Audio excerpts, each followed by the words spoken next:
कहानी तुम्हारा साथ। अगले दिन संडे हो तो शनिवार की रात बहुत बेफिक्री की नींद आती है। कोई कहेगा लो इतनी उम्र हो गई और अभी भी संडे की छुट्टी आते ही किसी स्कूल जाते बच्चे की तरह उत्साहित होने लगती है। इस संदर्भ में उन्हें लगता है कि उम्र बिल्कुल भी मायने नहीं रखती है। मायने रखता है तो भीतर समाया उत्साह और हर पल जीने की जीविसा, जो संडे की छुट्टी को आनंदमयी दिल में बदलने की चाह रखती हो। हालांकि सुबह नींद तो आदतन वही 5 साढ़े 5 बजे खुल गई थी, पर रजाई से निकलने का दिल ही नहीं कर रहा था। अनिकेत तो शहर को निकल ही गए होंगे सोचकर उसने फिर आंखें बंद कर ली। झपकी लग गई होगी दोबारा, क्योंकि अनिकेत उसे चाय पीने के लिए उठा रहे थे। तबीयत तो ठीक है ना? अनिकेत ने प्यार से उसके माथे को सहलाते हुए पूछा। हाँ, बस यूं ही थोड़ा आलस आ गया था। लगता है 8 बज गए हैं। कमरे की खिड़की को झांकती धूप की पतली रेखा बिल्कुल भी मायने नहीं रखती है। मायने रखता है तो भीतर समाया उत्साह और हर पल जीने की जीविसा, जो संडे की छुट्टी को आनंदमयी दिल में बदलने की चाह रखती हो। हालांकि सुबह नींद तो आदतन वही 5 साढ़े 5 बजे खुल गई थी, पर रजाई से निकलने का दिल ही नहीं कर रहा था। अनिकेत तो शहर को निकल ही गए होंगे। अचानक उसने फिर आंखें बंद कर ली। झपकी लग गई होगी दोबारा, क्योंकि अनिकेत उसे चाय को देख उसने कहा, जी मैडम, पर कोई बात नहीं। टुडे इज अ हॉलीडे, और हॉलीडे का मतलब जॉलीडे, अनिकेत ने शरारती अंदाज में कहा। यह बात सुन उसके गाल आरक्त हो गए। यह बात उसने अपने हनीमून के दौरान अनिकेत से कही थी। अनिकेत यह कहकर जब नोट्स बनाने लगे थे कि इम्पोर्टेंट्स है, लिखकर फैक्स कर दूंगा, तब वह उसे खींचते हुए होटल के लॉन में ले आई थी और झूमते हुए यह बात कही थी, तुम्हारे चेहरे पर तो आज भी 30 साल पहले वाली तन्वी जैसी लाज के गुलाबी फूल खिल आए हैं। वह तन्वी जिसने मुझे जीवन की सारी खुशियां दी, जिसने मुझे जीने का मकसद दिया। अनिकेत भावुक हो गए थे। मेरे फिलोसोफर, तुम ही कौन सा बूढ़ा हो गए हो। 60 साल की उम्र में भी माशा अल्लाह कितने हैंडसम लगते हो। तन्वी ने किसी 16 साल की लड़की की तरह अनिकेत की आंखों में देखते हुए कहा। अनिकेत के बाल बेशक सफेद हो गए थे, पर उनकी आंखों से अभी भी रोमानियत झलकती थी। चेहरे पर चमकती संतुष्टि की गहरी आभा, जहां एक तरफ उनकी परिपक्वता को व्यक्त करती थी, इंसान की सोच और व्यवहार की झलक चेहरे पर आ ही जाती है। अनिकेत, तुम्हारी यह बात गलत है। जब देखो मुझे ही क्रेडिट देते रहते हो। जीने की राह तो तुमने मुझे दिखाई है, वरना मैं क्या थी। तुम ना मिलते तो ना जाने अपने लक्ष्य की राह के ढेर के नीचे दबी कब तक सुलगती रहती। अनिकेत ने तन्वी के मुंह पर हाथ रख दिया और फिर माहौल को हल्का करने के ख्याल से बोले, आज नाश्ता मिलेगा या फिर उसकी भी छुट्टी है। घर के बाकी कामों के लिए तन्वी ने आया रखी हुई थी, पर खाना वह अपने ही हाथों से बनाना पसंद करती थी। बेटा विदेश में सेटल था और बेटी अपने सुखमय संसार में व्यस्त थी, पर उन दोनों को एक दूसरे का साथ ही इतनी पूर्णता से भर देता था कि ना तो कभी अकेलापन महसूस होता था और ना अधूरापन। जीवन अपनी गति से बिना किसी व्यवधान के चल रहा था। एक दूसरे का हाथ थामे वे दोनों जीवन के अंतिम पड़ाव पर भी ढेरों फूल खिलाने की क्षमता रखते थे। दोपहर का खाना खाकर अनिकेत को झपकी लेने की आदत थी। वह किताब लेकर बाहर लॉन में आकर बैठ गई। मौसम के हर फूल और पौधे वहां अपनी खुशबू और हरी तिमा बिखेर रहे थे। बहुत प्यार और जतन से सींचा था उन दोनों ने इसे। हालांकि इस बगिया के लहलहाने में भी अनिकेत का योगदान सबसे ज्यादा था। उसकी और अनिकेत की मेहनत का फल मात या कोठी, बैंक बैलेंस उन दोनों का काम ही नहीं है, बल्कि उनके दोनों बच्चे भी हैं, जिनमें संस्कारों की नींव इतनी ठोस है कि बदलती दुनिया के मूल्य भी उसे नहीं हिला सकते हैं। कुछ पन्ने ही पड़े होंगे कि धूप चेहरे पर पड़ने लगी। चश्मे पर पड़ती रोशनी के कारण उसने किताब बंद कर ली।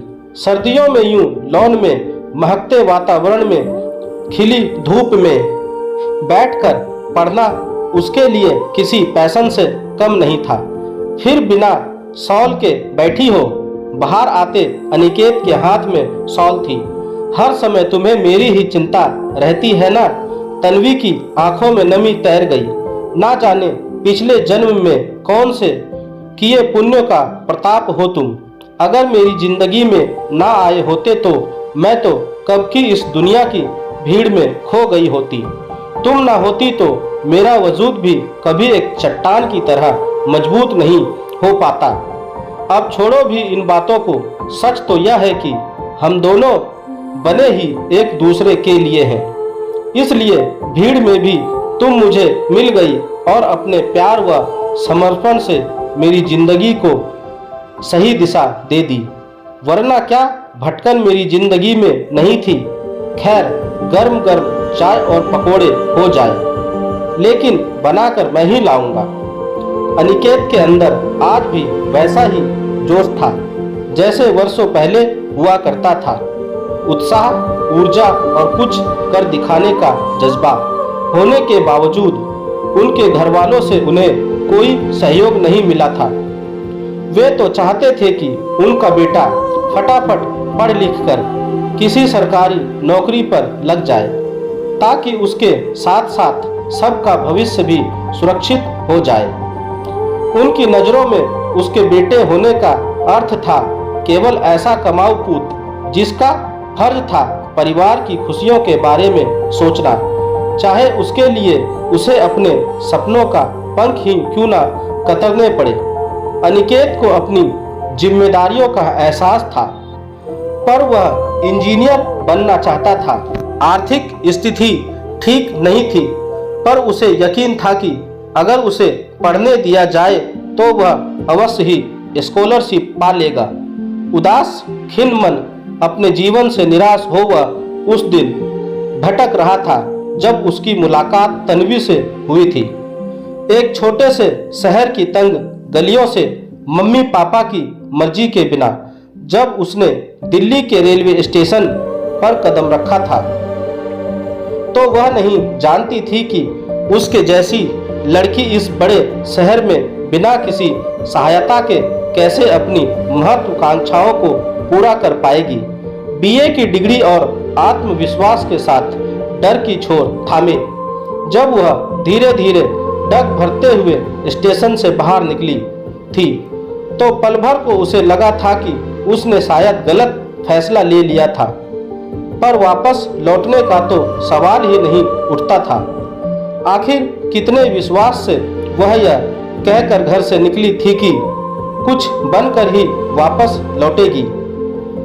शोर शराबा, लोगों की भीड़ और धक्का देकर आगे बढ़ने की प्रवृत्ति उसे लग रहा था कि वह इस भीड़ में खो जाएगी। उसे पता था कि लाजपत नगर में पीजी एकोमोडेशन मिल जाती है। बस वही जाने के लिए वह ऑटो तलाश रही थी कि अचानक एक तेजी से आता टेम्पो बिल्कुल उससे टकराता हुआ सर से निकल गया। बैलेंस बिगड़ने से वह गिरने ही लगी थी कि दो हाथों ने उसे थाम लिया। घबराहट के साथ मुस्कुराहट की एक रेखा भी उसके होठों पर तैर गई थी। वाह, क्या फिल्मी अंदाज में स्वागत हुआ था उसका। आप ठीक है ना? सवाल पूछने वाले को उसने झेपते हुए देखा था। जी शुक्रिया। इस शहर में पहली बार आई हैं।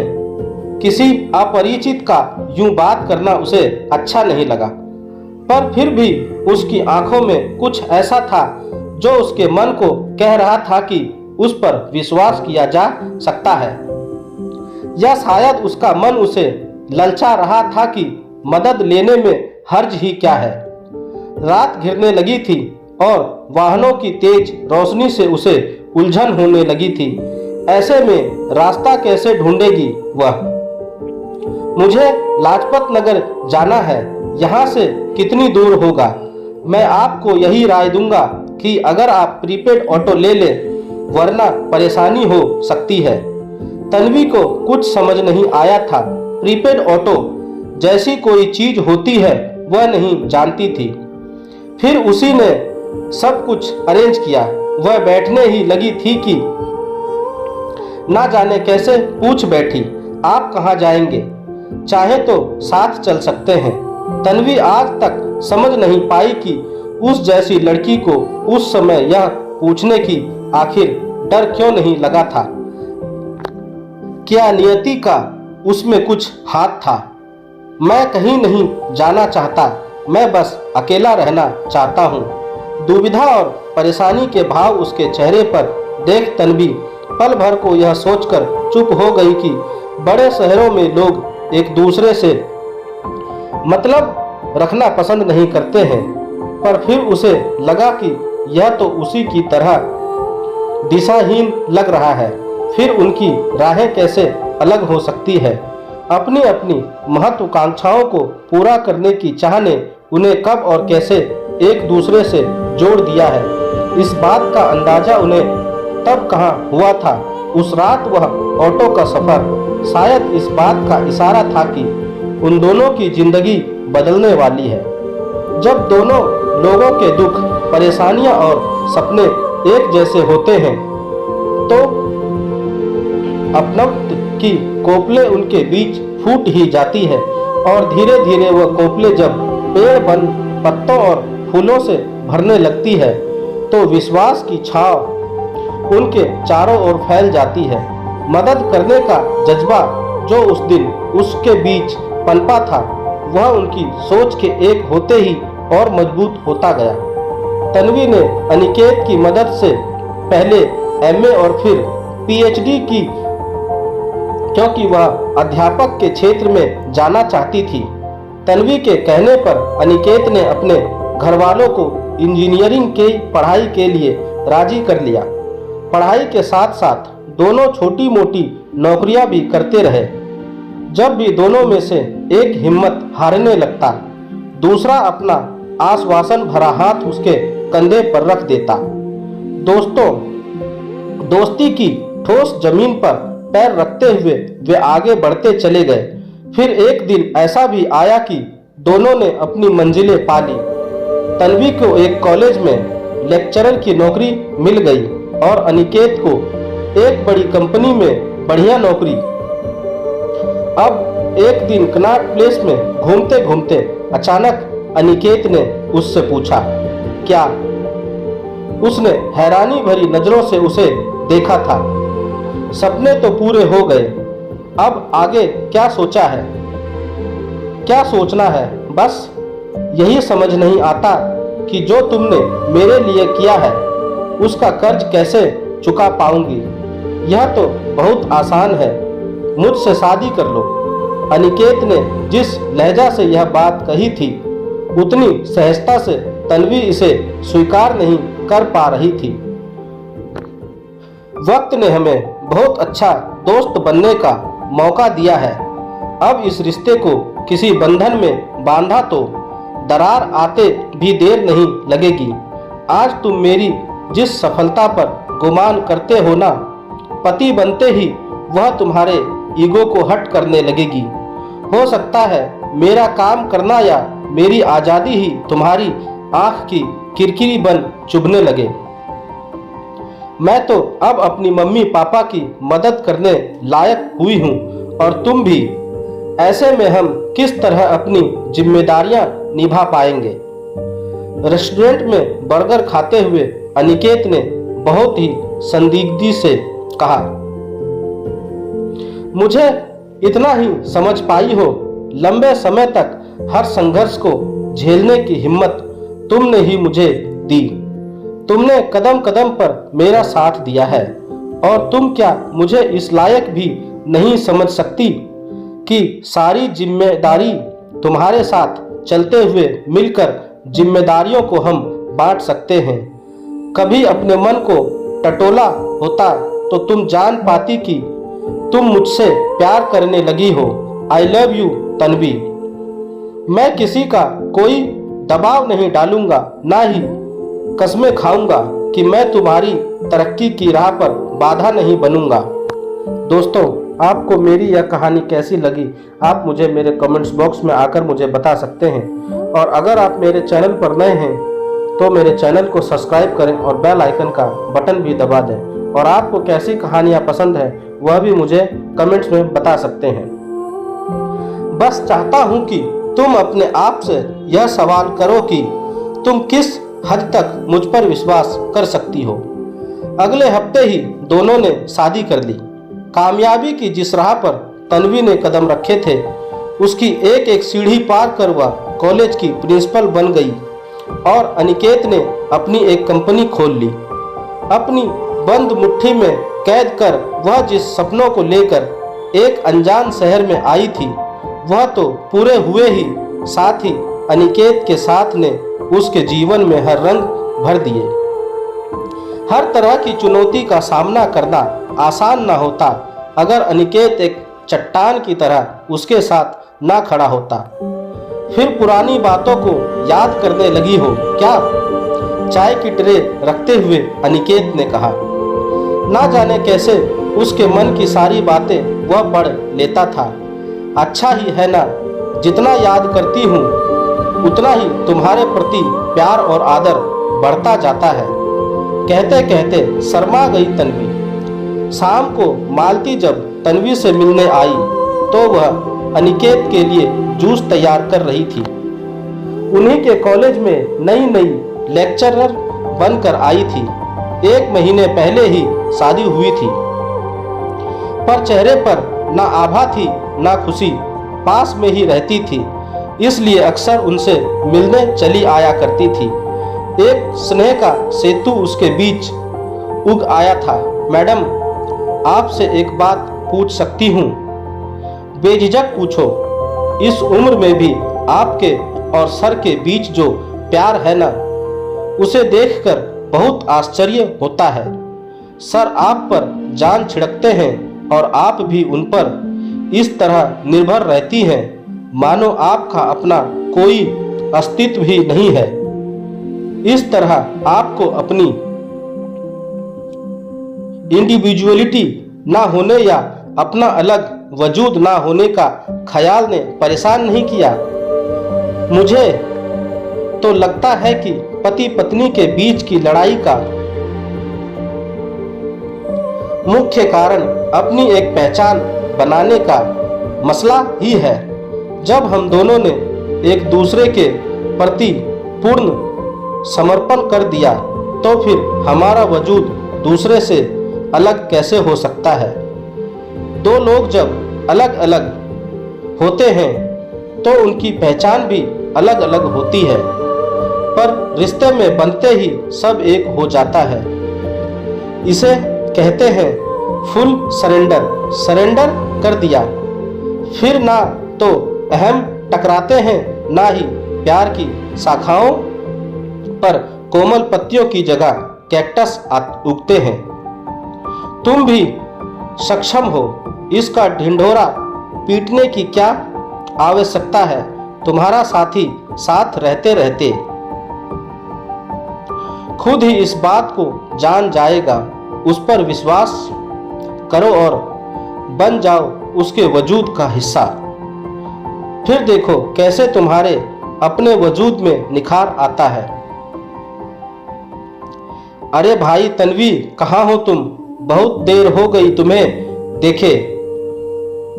तुम परेशान मत होना, आज खाना मैं बनाऊंगा। Special dinner for my lovely wife.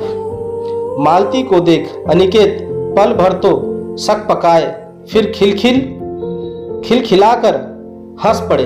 देखो तुम, हम बूढ़ों के रोमांस को कैंपस के में चर्चा का विषय मत बना देना।